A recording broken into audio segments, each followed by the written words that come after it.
It is November 11th. Happy Veterans Day. And happy birthday to me. And here's a TV my mother found around an hour ago. Almost an hour ago. It's another 25-inch Philips Magnavox. The screen looks decent, but it's got a lot of crap on it. This one's RF only, though. It's from February 2001. Man, look at this. They had the garage door open, so I assume this came out of the garage.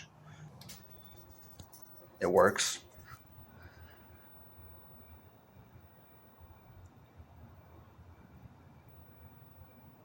I think the longer it takes to warm up, the longer it's been off. This one's got the red on-screen display.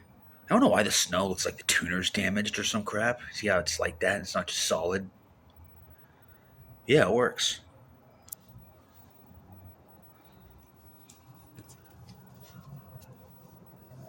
Still irritated I can't find the one like my grandma had. Find the ones older than it. You can find the ones newer than it, like this.